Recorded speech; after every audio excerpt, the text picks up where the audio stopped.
পূর্ব রেলওয়ের তরফ থেকে কিন্তু অফিসিয়াল বিজ্ঞপ্তি জারি করা হয়েছে, যে বিজ্ঞপ্তিতে তারা জানাচ্ছে যে আমাদের রাজ্যে অর্থাৎ পশ্চিমবঙ্গের মধ্যে একাধিক স্টেশনে কিন্তু টিকিট সেলার পদে নিয়োগ করা হচ্ছে। এখানে যতগুলো স্টেশনের সংখ্যা আছে, মানে যতগুলো স্টেশনে এই টিকিট সেলার পদে নিয়োগ করা হচ্ছে তার যে সংখ্যা, সেই সংখ্যাটা কিন্তু প্রায় 20-র কাছাকাছি, অর্থাৎ প্রায় 20টার কাছাকাছি স্টেশনে কিন্তু টিকিট সেলার পদে নিয়োগ করা হচ্ছে। টিকিট সেলার পদটা কি তোমরা আশা করি সকলেই জানো। বর্তমান দিনে স্টেশনে যে টিকিট কাউন্টারে ভিড় হয় সেই ভিড়কে এড়ানোর জন্য পাশাপাশি অটোমেটেড যে টিকিট বুকিং মেশিনগুলো থাকে সেই টিকিট বুকিং মেশিনগুলো থেকে টিকিট প্যাসেঞ্জারদেরকে কেটে দেওয়ার জন্য যে ব্যক্তিকে নিয়োগ করা হয় তাকে বলা হয় টিকিট সেলিং এজেন্ট। এই টিকিট সেলার এজেন্ট পদেই কিন্তু ইস্টার্ন রেলওয়ের তরফ থেকে বিজ্ঞপ্তি বের করা হয়েছে। তো আমরা সেই অফিসিয়াল বিজ্ঞপ্তিটা দেখে নেব, সেখানে কত দিনের ভেতরে আমরা অ্যাপ্লিকেশন করতে পারবো আর আলটিমেটলি কোন কোন স্টেশনে এই টিকিট সেলার পদে নিয়োগ করা হচ্ছে। এখন আমরা সেই নোটিশটা দেখছি যেটা ইস্টার্ন রেলওয়ের তরফ থেকে কিন্তু জারি করা হয়েছে। ইস্টার্ন রেলওয়ে অর্থাৎ পূর্ব রেলওয়ের তরফ থেকে যে অফিসিয়াল পোর্টাল আছে সেই পোর্টালে কিন্তু এই নোটিশটা তোমরাও চাইলে পেয়ে যাবে। পূর্ব রেলওয়ের যে হাওড়া ডিভিশন আছে সেই হাওড়া ডিভিশনের কমার্শিয়াল ডিপার্টমেন্ট থেকে কিন্তু এই নোটিশটা জারি করা হয়েছে। ওকে, এটুকু আমাদের কাছে ক্লিয়ার হয়ে গেল। এখানে চাইলে তোমরা কিন্তু নোটিশের যে নাম্বার সেই নোটিশের টেন্ডার নাম্বারও তোমরা দেখতে পাবে। কত তারিখে এই নোটিশটা পাবলিশ হয়েছে, 15/3/2024 অর্থাৎ মার্চ মাসের 15 তারিখে এই নোটিশটা কিন্তু পাবলিশ করা হয়েছে, মানে প্রকাশ করা হয়েছে। যে অফিস থেকে এই নোটিশটা জারি করা হয়েছে সেটাও কিন্তু এখানে তোমরা দেখতে পাচ্ছ, office of senior divisional commercial manager, eastern railway, Howrah, যাত্রী নিবাস বিল্ডিং, 3rd ফ্লোর, হাওড়া 7,01,001। এই যে অফিস অ্যাড্রেস আছে এই অফিস অ্যাড্রেস থেকে কিন্তু এই নোটিশটা জারি করা হয়েছে। কী পারপাসে জারি করা হয়েছে সেটা এবার আমরা দেখে নিই। দেখো, যে পারপাসে এই নোটিশটা জারি করা হয়েছে সেটা হচ্ছে appointment of station ticket booking agent for 3 years contract NSG 5, NSG 6 আর NSG 3। এই 3টে ক্যাটাগরি স্টেশনে টিকিট বুকিং এজেন্টের নিয়োগের পারপাসে কিন্তু এই যে নোটিশ সেই নোটিশটা জারি করা হয়েছে। এখন যদি আমরা এখানে অ্যাপ্লিকেশন করতে চাই তাহলে আমাদের যে ফরম্যাটে অ্যাপ্লিকেশন করতে হবে সেই যে অফিসিয়াল ফরম্যাটটা আছে সেই ফরম্যাটটা হচ্ছে কিছুটা এই রকমের। তোমরাও এখানে দেখতে পাচ্ছ যে format of application for the station ticket booking agent for reserve serving station. Serving station বলতে এখানে তুমি যে স্টেশনে সার্ভিস দিতে চাইছো সেই স্টেশনের নামটা কিন্তু এখানে লিখবে। আর এখানে নির্দিষ্ট যে জায়গাটা আছে সেখানে কিন্তু তোমার কালার পাসপোর্ট মাপের ফটো 1 কপি তোমায় লাগিয়ে দিতে হবে। ওকে, তারপর যে ফর্মটা আছে সেই ফর্মটার নির্দিষ্ট যে কলামগুলো আছে কলামগুলো প্রত্যেকটা সঠিকভাবে কিন্তু তোমাকে পূরণ করতে হবে। ওকে, এখানে তোমরা দেখতে পাচ্ছ তোমাদের একটা মানি রিসিভড বা ডিমান্ড ড্রাফট কাটতে হবে। যে ডিমান্ড ড্রাফটের নাম্বার আর তোমাদের যে ডেট ইস্যু করার আর কারা ইস্যু করেছে সেই সমস্ত ডিটেলস কিন্তু এখানে ভরতে হবে। তারপর নাম্বার 1-এ নেম অফ দি অ্যাপ্লিকেন্ট, অর্থাৎ যে আবেদন করছে তার নামটা এখানে ক্যাপিটাল অক্ষরে লিখতে হবে। সেকেন্ড নাম্বারে আসছে ফাদার অথবা হাজব্যান্ড নেম, পিতা হলে পিতা অথবা যদি স্বামী হয় তাহলে স্বামীর নাম কিন্তু এখানে ক্যাপিটাল অক্ষরে লিখতে হবে। 3 নম্বরে আসছে ডেট অফ বার্থ, মানে যে অ্যাপ্লিকেশান করছে তার জন্ম তারিখটা এখানে দিতে হবে। 4 নম্বরে সেক্স, মানে মেল না ফিমেল, যে ক্যান্ডিডেট আবেদন করছে সে মেল না ফিমেল সেটা কিন্তু এখানে লিখতে হবে। 5 নম্বরে আসছে যে কোয়ালিফিকেশান, মানে কত তার কোয়ালিফিকেশান রয়েছে। বেসিক যে কোয়ালিফিকেশান এখানে লাগছে সেটা কিন্তু মাধ্যমিক পাস হলেই হবে। যে কোনো ক্যান্ডিডেট মাধ্যমিক পাস হলেই কিন্তু সে এখানে অ্যাপ্লিকেশান করতে পারবে। ওকে, নেক্সট তার পরবর্তী যেটা আছে সেটা হচ্ছে 6 নম্বর কলাম, যে ক্যান্ডিডেট রেসিডেন্সিয়াল সার্টিফিকেট, মানে ক্যান্ডিডেটের রেসিডেন্সিয়াল মানে স্থায়ী বাসিন্দার সার্টিফিকেট লাগবে, যেটা ডিস্ট্রিক্ট ম্যাজিস্ট্রেট অর্থাৎ ডিএম এর কাছ থেকে, এডিএম অ্যাসিস্ট্যান্ট ডিস্ট্রিক্ট ম্যাজিস্ট্রেট তার কাছ থেকে, এসডিওর কাছ থেকে অথবা বিডিওর কাছ থেকে তোমরা কিন্তু এটা ইস্যু করাতে পারো। ঠিক আছে। 7 নম্বরে experience in similar type of business, মানে এই ধরনের কাজ কি আগে করা হয়েছে, যদি করে থাকে তাহলে ইয়েস, যদি না করে থাকে তাহলে এখানে নো লিখতে হবে। ওকে, 8 নম্বর যে কলামটা আছে সেটা হচ্ছে whether the applicant has being engaged as STBA at any other station, মানে টিকিট সেলার পদে কি বর্তমানে অন্য কোনো স্টেশনে সেই যে আবেদন করছে সে কি কাজ করছে, যদি কাজ করে তাহলে ইয়েস করতে হবে, যদি না করে তাহলে এখানে নো করতে হবে। ওকে, আর নেক্সট যে কলামটা আছে অর্থাৎ 9 নম্বর কলাম, সেটা কিন্তু তোমরা এখানে দেখতে পাচ্ছ যে certificate of clearance from criminal case, মানে তার যে কোনো ক্রিমিনাল কেস নেই, সেই ক্রিমিনাল কেস নেই সেটা এখানে লোকাল যে পুলিশ স্টেশন আছে সেই পুলিশ স্টেশনের তরফ থেকে কিন্তু উল্লেখ করে দিতে হবে। ওকে, এর নেক্সট যে পেপারটা আসছে সেটা হচ্ছে আধার কার্ড অথবা ভোটার কার্ড অথবা যে কোনো গভর্নমেন্ট ভ্যালিড আইডেন্টি কার্ড, সেটার নাম্বার কিন্তু এখানে ইস্যু করতে হবে বা নাম্বার কিন্তু এখানে লিখে দিতে হবে। 11 নম্বরে আসছে সেটা কন্ট্যাক্ট নাম্বার, মানে যে আবেদন করছে তার কন্ট্যাক্ট নাম্বার এখানে থাকতে হবে।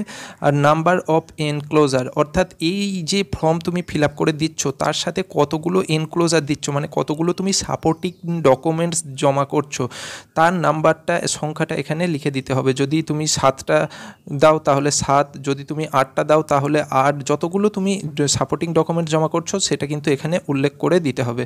ওকে, এটুকু তোমাদের কাছে ক্লিয়ার হয়ে গেল। এবার এইটুকু ক্লিয়ার করার পর এখানে কিন্তু তোমার যে সাইন, মানে তোমার যে সিগনেচার, সেই সিগনেচার কিন্তু এখানে করতে হবে। সিগনেচার করার পর তুমি যে জায়গা থেকে আবেদন করছো সেই জায়গার প্লেস, মানে সেই জায়গার যে নাম, সেই নামটা এখানে দিতে হবে।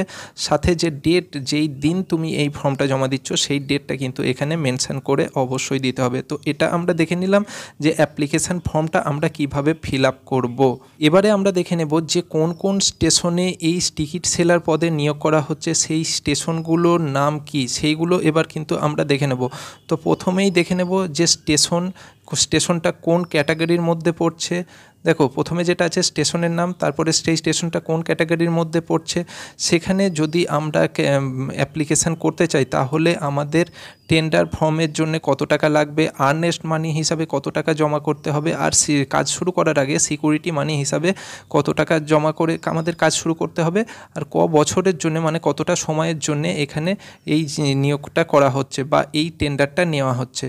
প্রথমেই দেখে নিই যে স্টেশনটা আছে সেটা হচ্ছে খামারগাছি, নেক্সট আছে বাঁশবেড়িয়া, 3 নম্বরে আছে বেলানগর, 4 নম্বরে আছে দিয়ারা, 5 নম্বরে আছে দাঁইহাট, 6 নম্বরে আছে পাটুলি, 7 নম্বরে আছে খন্নান, 8 নম্বরে আছে সিপাট শ্রীখণ্ড।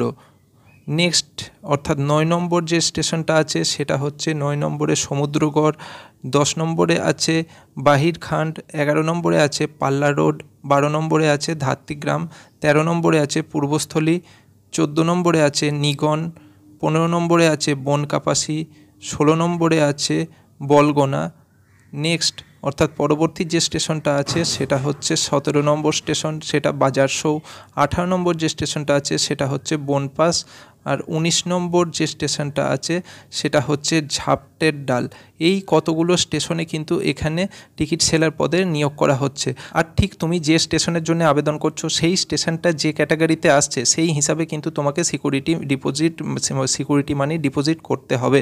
ঠিক যেমন এখানে দেখো বনপাস NSG 6 ক্যাটাগরির মধ্যে আসছে, এখানে তোমার সিকিউরিটি মানি লাগছে 10,000 টাকা। কাজ শুরু করার আগে তোমাকে 10,000 টাকা জমা রেখে কাজ করতে হবে।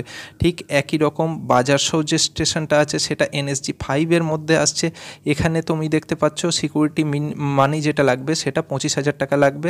একই রকম বলগোনা SG 3 মধ্যে পড়ছে, এখানেও কিন্তু কাজ শুরু করার আগে সিকিউরিটি মানি হিসাবে 25,000 টাকা জমা রেখে তোমাকে কাজ শুরু করতে হবে। এবারে আমরা দেখে নেব এই যে আমরা টিকিট সেলার পদের জন্য অ্যাপ্লিকেশান করব, তো এখানে আমাদের কি কি যোগ্যতা চাই, সেই যোগ্যতাগুলো থাকলে আমরা অ্যাপ্লিকেশান করতে পারবো। তো যে যোগ্যতাগুলো চাই, নাম্বার 1 যেটা হবে সেটা হচ্ছে যে তুমি যে স্টেশনের জন্য আবেদন করবে সেই স্টেশনের কাছে পিঠের মধ্যে লোকালের মধ্যে কিন্তু তোমার বাড়ি হওয়া চাই, অথবা সেই স্টেশনের লোকালের মধ্যে তোমার যদি বাড়ি না হয় তাহলেও তুমি যে স্টেশনে আবেদন করছো সেই স্টেশনটা অ্যাটলিস্ট তোমার সেম ডিস্ট্রিক্টে মানে হোম ডিস্ট্রিক্টের মধ্যে পড়তে হবে। ধরো তোমার বাড়ি হচ্ছে হাওড়া জেলাতে, তাহলে তুমি যদি হাওড়া জেলার যে কোনো স্টেশনের জন্য আবেদন করো তাহলে কিন্তু করতে পারবে। হাওড়া জেলার বাইরের কোনো স্টেশনের যদি স্টেশনটা অবস্থিত হয় সেক্ষেত্রে কিন্তু তুমি অ্যাপ্লিকেশান করতে পারছো না। নাম্বার বি, 2 নম্বর যেটা আছে কন্ডিশান সেটা হচ্ছে অ্যাপ্লিকেন্টকে মানে যে আবেদন করবে তার বয়স ন্যূনতম 18 বছর অবশ্যই হতে হবে, একই সাথে কিন্তু তাকে মাধ্যমিক পাস কিন্তু অবশ্যই হতে হবে। 3 নম্বর যেটা আছে সেটা হচ্ছে যে তার এগেনস্টে লোকাল থানায় বা যে কোনো পুলিশ স্টেশনে কোনো ক্রিমিনাল কেস কিন্তু থাকলে চলবে না। আর সবশেষে যেটা আসছে সেটা হচ্ছে 4 নম্বরে 4 নম্বরে দেখতে পাচ্ছ যে STBA অর্থাৎ টিকিট সেলার পদে যে আবেদন করবে সে যেন কোনো রকমভাবেই যে ভারতীয় রেলের এক্স রেলওয়ে স্টাফ যেন না হয়। অর্থাৎ হলো যে ভারতীয় রেলওয়েতে আগে চাকরি করতো কিন্তু বর্তমান পরিস্থিতিতে যিনি রিটায়ার করেছেন সেই ধরনের কোনো ক্যান্ডিডেট কিন্তু এই পদের জন্য অ্যাপ্লিকেশান করতে পারবে না। তো মোটামুটি এই যে যোগ্যতাগুলো যদি থাকে তাহলে কিন্তু যে কোনো ক্যান্ডিডেট এখানে অ্যাপ্লিকেশান করতে পারছে। এবারে আমরা দেখে নেব যে কত তারিখের মধ্যে আমরা এই অ্যাপ্লিকেশানটা জমা করতে পারবো। যে তারিখের মধ্যে আর যে নির্দিষ্ট ঠিকানায় আমরা এই অ্যাপ্লিকেশানটা জমা করতে পারবো সেটা হচ্ছে যে senior divisional commercial manager eastern railway Howrah যাত্রী নিবাস বিল্ডিং 3rd ফ্লোর হাওড়া 7,01,001। এই যে নির্দিষ্ট ঠিকানাটা আছে এই ঠিকানায় গিয়ে সেখানে যে ড্রপ বক্স আছে সেই ড্রপ বক্সে গিয়ে কিন্তু আমরা আমাদের অ্যাপ্লিকেশানটা জমা করতে পারবো। কবে থেকে জমা করতে পারবো? 18/3/2024 অর্থাৎ মার্চ মাসের 18 তারিখ থেকে কিন্তু এই অ্যাপ্লিকেশানটা আমরা জমা করতে পারবো। কতদিন পর্যন্ত জমা দেওয়া যাবে? 10/4/2024 অর্থাৎ এপ্রিল মাসের 10 তারিখের পর্যন্ত কিন্তু আমরা অ্যাপ্লিকেশানটা জমা দিতে পারবো।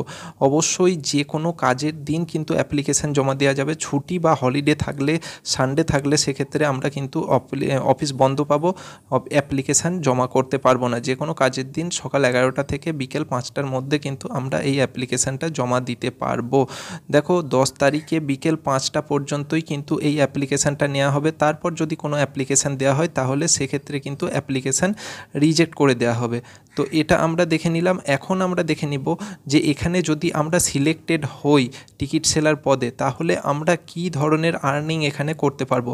দেখো যে স্টেশনে আমরা সিলেক্টেড হব সেই স্টেশনে কিন্তু আমরা এই রেঞ্জে আমাদের কমিশনটা পাবো। যে স্ল্যাব 1, স্ল্যাব 2 আর স্ল্যাব 3 দেখো 1 টাকা থেকে যদি 20,000 টাকার মধ্যে আমরা টিকিট সেল করতে পারি তাহলে সেক্ষেত্রে কিন্তু 25% কিন্তু আমরা কমিশন পাবো। স্ল্যাব 2তে মানে 20,001 টাকা থেকে যদি আমরা 1 লাখ টাকা পর্যন্ত সেই টিকিট সেল করতে পারি তাহলে সেক্ষেত্রে 15% আমরা কমিশন পাবো। আর 1 লাখ টাকার উপরে মানে 1,01,000 থেকে শুরু করে আপ টু ওপর পর্যন্ত যত আমরা টিকিট সেল করব সেক্ষেত্রে আমরা কিন্তু 4% হারে কিন্তু আমরা আমাদের যে কমিশন সেই কমিশনটা পাবো। আশা করি প্রথম থেকে শেষ পর্যন্ত দেখার পর ফুল ডিটেলসটা তোমাদের কাছে ক্লিয়ার হয়ে গেছে। এরপরেও যদি তোমাদের কোনো জিজ্ঞাসা থেকে বুঝতে কোনো অসুবিধা থাকে তাহলে কিন্তু অবশ্যই তোমরা কমেন্ট করো, জিজ্ঞাসা করো, উত্তর তোমরা অবশ্যই পেয়ে যাবে। আর আমাদের সাথে জুড়ে থাকার জন্য কিন্তু চ্যানেলকে অবশ্যই সাবস্ক্রাইব করবে।